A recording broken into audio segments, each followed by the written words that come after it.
So this Model Act, that's what it's called. It calculates the average dental loss ratio over 3 years for a group of insurers within a market segment. Okay. Abe, this is what the insurance the insurance organization has suggested, right? This is the proposal. This is the ncoil proposal. This is the ncoil. This is the ncoil framework. Okay. So just to be clarified, DLR equal MLR. Okay, except it's a dental loss ratio. What we did in Massachusetts, we called it the medical loss ratio. There's no difference. It's just semantics. What they propose is that any insurance company is considered an outlier if their DLR is greater than one standard deviation of the average 3-year DLR of all the insurers within that market segment.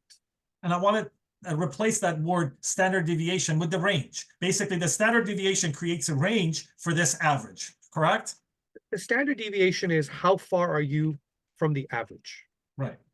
Does that define it better for you? And Bob, I want you to help me simplify the languages. Yes, I think if we consider this standard deviation creating a range based on that standard deviation, people can understand it better. We have this 3-year average, but they're not going to be outliers if they fall within a little bit more or a little bit less of that 3-year average. If they fall a little bit more or less within the 68% of normalcy. Correct. But okay. Again, well, just imagine one number and imagine upper limits and lower limits, basically. Now I'm going to read this to you. If a carrier's DLR in market segment remains an outlier after 2 years, carriers shall be subject to a minimal DLR percentage by market segment. So they have to be in violation for over 2 years. Now, this is an important point. Exceptions. Unique circumstances deemed by the commissioner, meaning the commissioner has a lot of leeway in determining what aspects of these areas will deem an insurance company an outlier. They have power over that determination. The last paragraph, which is the most obscure to both Mo and I, is this, and I'll read it to you because we don't want to paraphrase this. These rules will be effective no sooner than 42 months after a carrier is determined to be an outlier as defined in this section.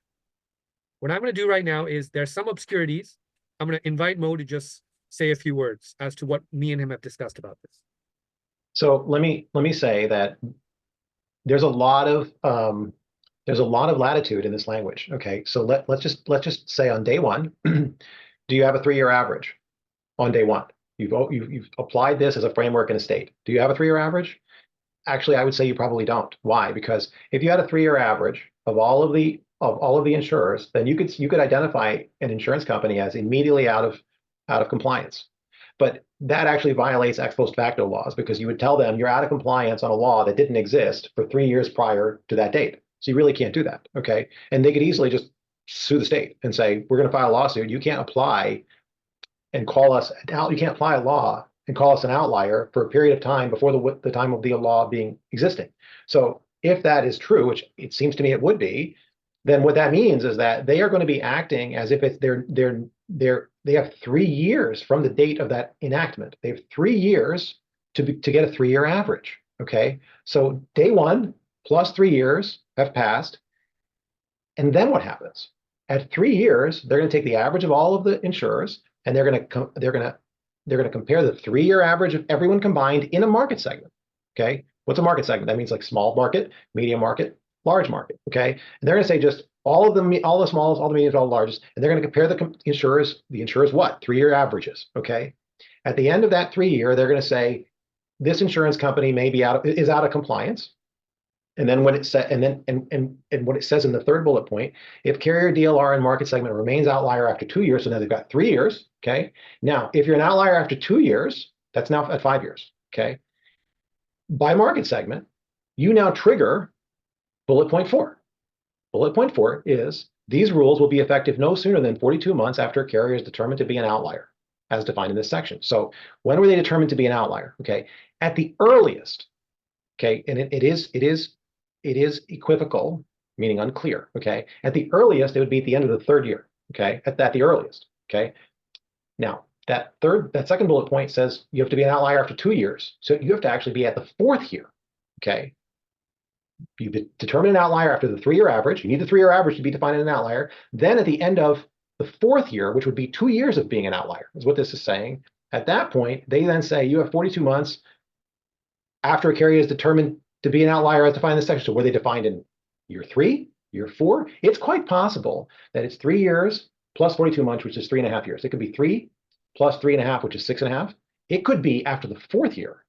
That's 4 plus 3.5. That's 7.5 years. Okay. Now, what is it? What is it? I can tell you, I'm not really even clear on what it is. What I know is this, though.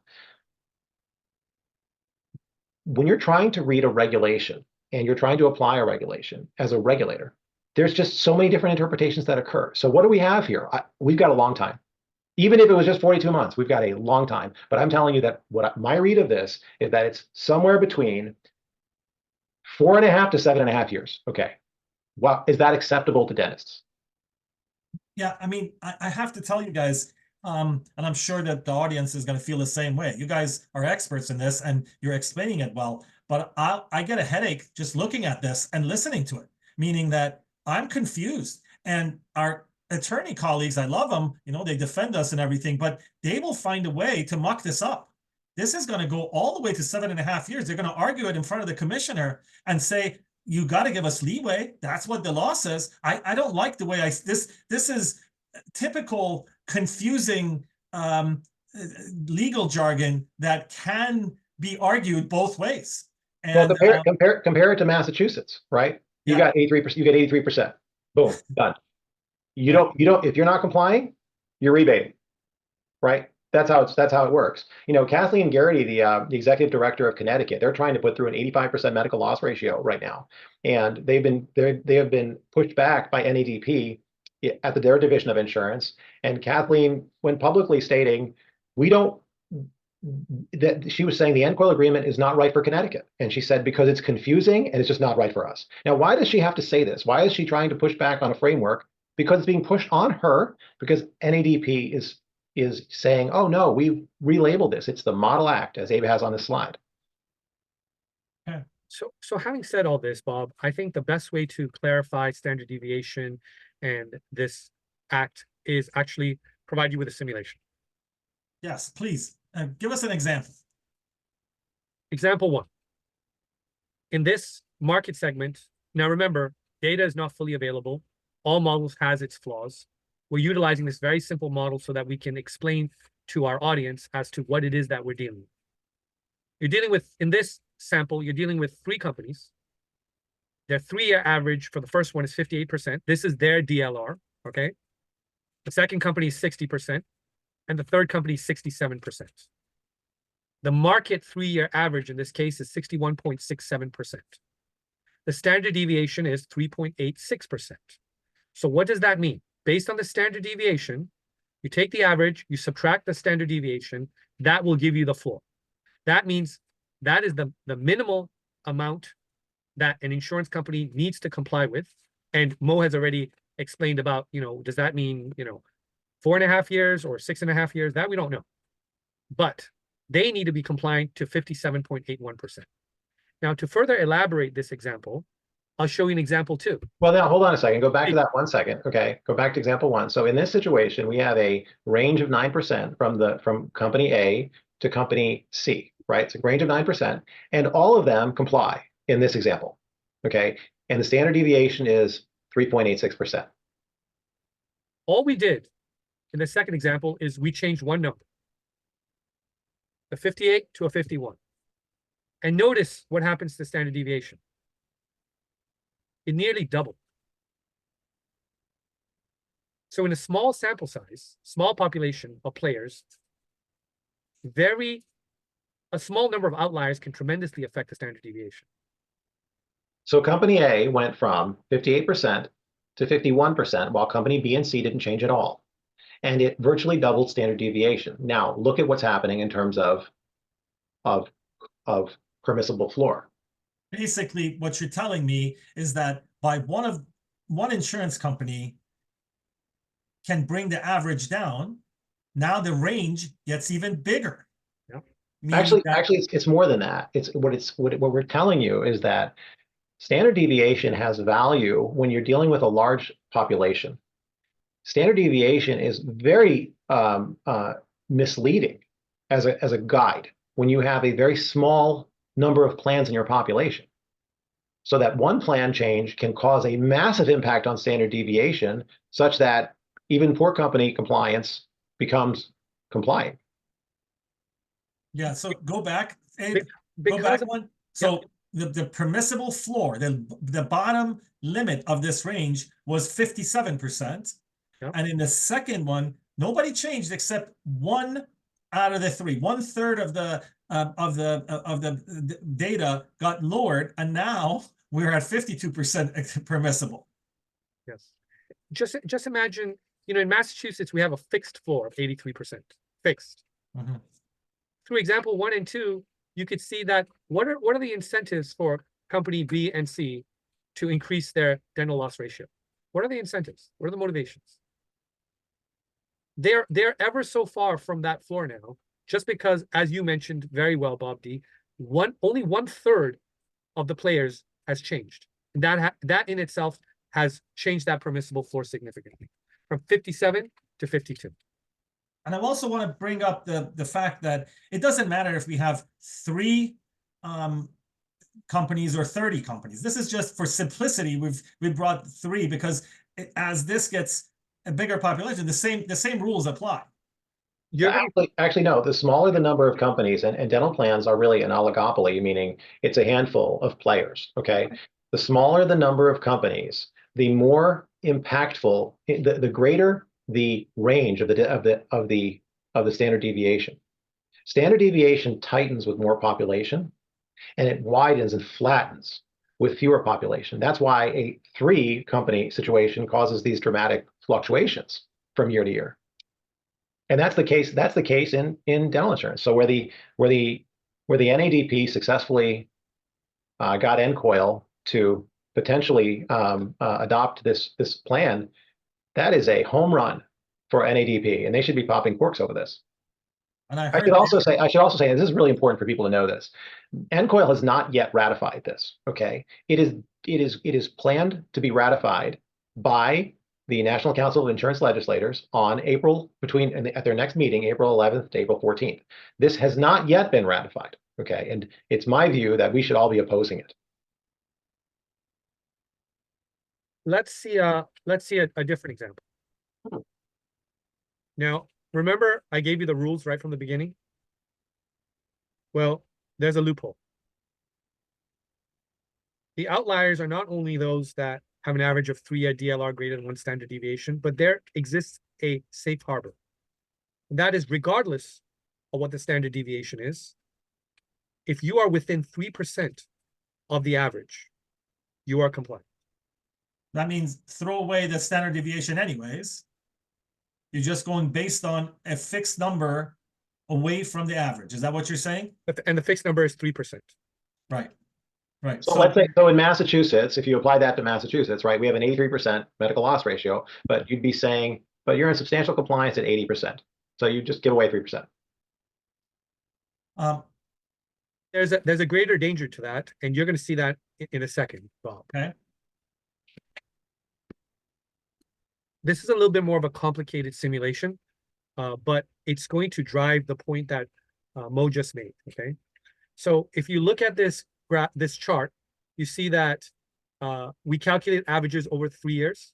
Okay, so this is -2 year, this is -1 year, this is the current year. Are you following me, Bob? Yes. Yes. Meaning that's the first year that you can evaluate someone as being a plan as being an outlier at year 0. Right. What you notice is at year 0, the first year that Mo is talking about, you see that insurance plan A through F are in violation. Okay, they're at 56. And the floor is at 56.25. Notice I put 2 floors down for you. I put 1 floor based on standard deviation and 1 floor based on 3%. Bob, which is lower? 3%. 3%. So that floor is now 56.25%. Now, we've had that discussion already, whether the compliance is X number of years, right? Let's say insurance companies A through F are good Samaritans, great players, okay? They decide now to take the lower limit of 3%, the 3% lower limit, which is 56.25%. This would be the second year. They're at 56.25%. Now look, what happens hypothetically if all the other players also stick to that floor? Do you see what happens now to the new floor? Bob, tell us, what is the lower limit per the standard deviation versus per the 3%? Can you see? Yes, it keeps going lower but with the 3%, lower limit 3%.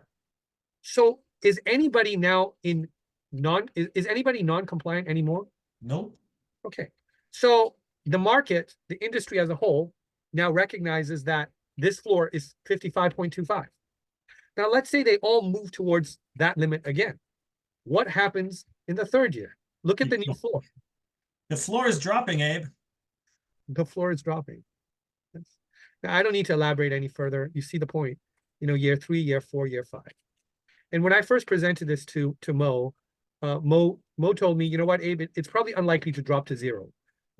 This is not a math formulation. Mo had indicated that you reach a point where consumers are going to evaluate whether insurance is worth it to them or not.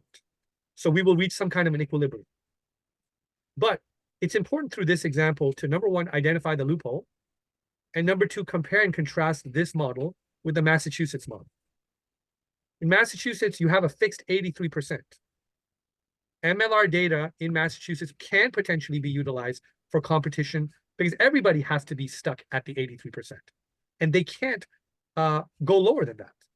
But in this case, the floor is falling, as you've indicated.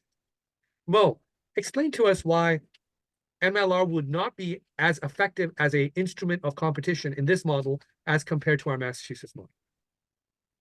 Great. Okay, well, let's come off screen share then. Sure.